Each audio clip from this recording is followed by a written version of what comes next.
Fellow Ghanaians, good evening. I thank you for welcoming me into your homes for the 16th time as the fight to defeat COVID-19 continues not only in Ghana, but across the world. Day in, day out, countries, including our own, institute measures to try to limit and contain the spread of the virus and return lives to normalcy. Some of these measures have been successful. Others have not worked, with some countries now experiencing hikes in infection rates and the emergence of what is referred to as a second wave of the virus. With the effectiveness of government policies, the cooperation of you, the Ghanaian people, and by the grace of God, our nation has been relatively spared such unwelcome developments. Indeed, since 31st of May, when government decided to embark on a strategic, controlled, progressive, and safe easing of restrictions in the country, so as to get our lives and economy back to normal in safety, we've continued to witness low hospitalization and low death rates. The number of active cases continues to be on the decline. At the time of my last address, 2 weeks ago, the total number of active cases, that is persons currently with the virus, stood at 1,847 persons. As of Friday, 28th August, the number of active cases has reduced to 1,059 persons. A total of 42,963 persons have recovered, and 276 persons, a great majority of them with underlying illnesses such as hypertension, diabetes, and chronic liver disease, have sadly died. Inasmuch as these statistics are encouraging, in contrast to what is pertaining in several countries across the world, we cannot afford to let our guard down. We have to maintain, in a state of constant readiness, the enhanced infrastructure and expertise we have built during the period of the virus to cope with it. I've been reliably informed that in some regions of our country where there are no active cases, some residents are abandoning altogether the protocols, such as the wearing of masks put in place to defeat the virus. Indeed, the high compliance rate with mask wearing of persons surveyed by the Ghana Health Service in some selected areas of Accra, to which I referred optimistically in my last address, has, according to a new survey by the same service, fallen alarmingly. This is not acceptable, as the enhanced hygiene, mask wearing, and social distancing protocols must now be central features of our lives, and they must continue to remain so for some time to come until we see to the elimination of the virus from our country. Let me remind those amongst us who want to continue to disregard these protocols that severe sanctions exist in our laws for such persons who will want to endanger the rest of the population through their actions and negligence.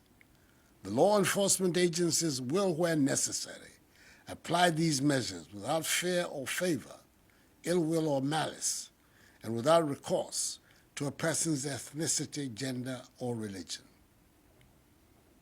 Fellow Ghanaians, in update number 15, I announced the easing of restrictions in some areas of national life.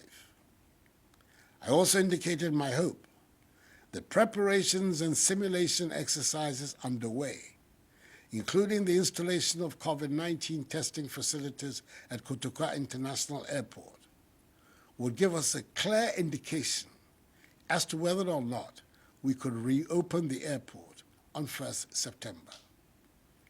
After weeks of thorough work, I'm satisfied that it's safe to do so. Fellow Ghanaians, I'm glad to announce that Kotoka International Airport will reopen and resume operations from Tuesday, 1st September 2020. This decision has been communicated to all international airlines. It has been well established that the very first cases of COVID-19 in Ghana were imported into our shores. We are determined to make sure this scenario does not reoccur. The commitment to ensuring that the gradual easing of restrictions, including the reopening of our airport, does not lead to the importation or resurgence of the virus into our country is firmly in place. That is why the following measures have been taken and duly communicated to airlines wishing to resume flights to Ghana. First, any passenger arriving in Ghana must be in possession of a negative COVID-19 PCR test result from an accredited laboratory in the country of origin. The test should have been done not more than 72 hours before the scheduled departure from the country of origin. All airlines have been instructed to ensure compliance with this directive for all passengers wishing to travel to Ghana. And those airlines who fail in this regard will be duly sanctioned. Second, disembarking passengers must do so wearing face masks. Third, upon disembarking from the aeroplane, each passenger will undergo a mandatory COVID-19 test at the airport terminal at a fee to be borne by the passenger. The test result will be available within 30 minutes.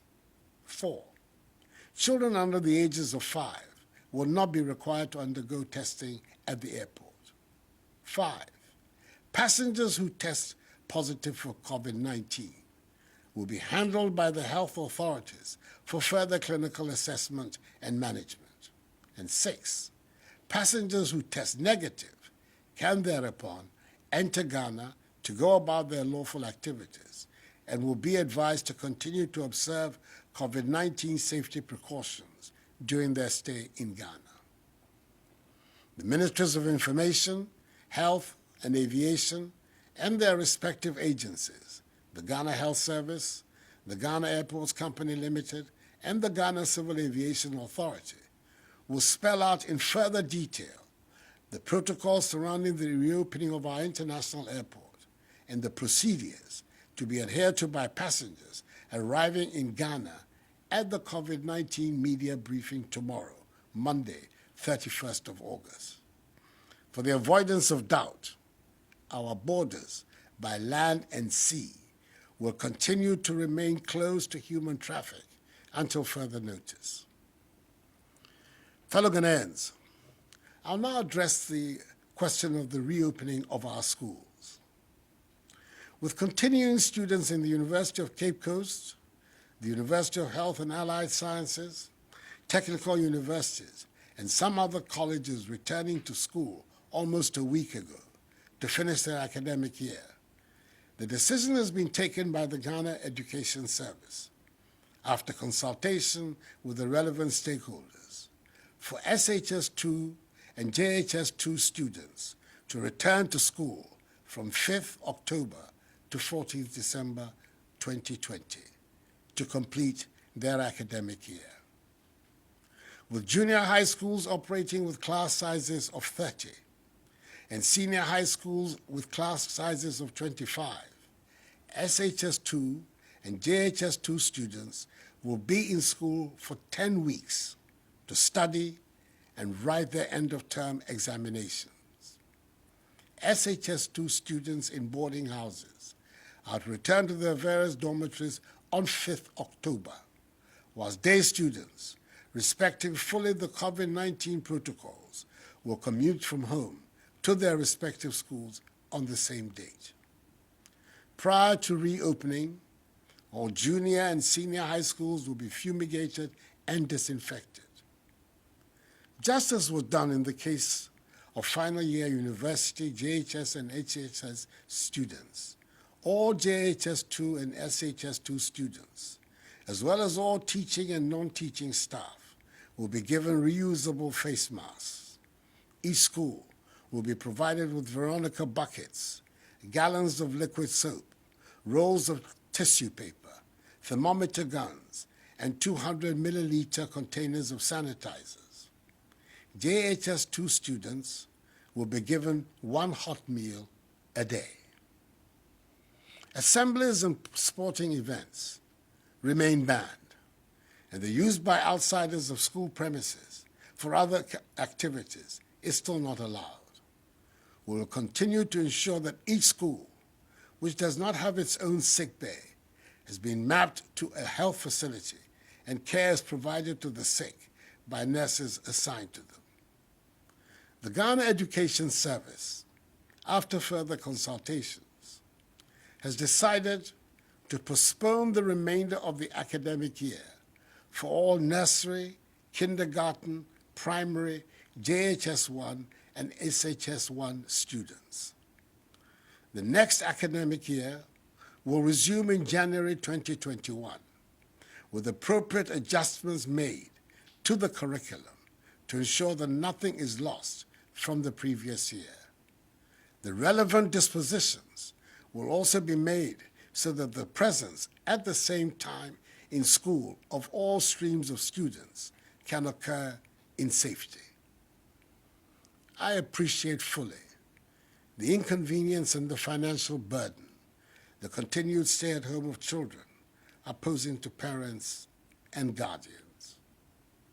Fellow Ghanaians, these are a necessary price to pay in our efforts to protect the lives of our children, as well as to limit and contain the spread of the virus in our country.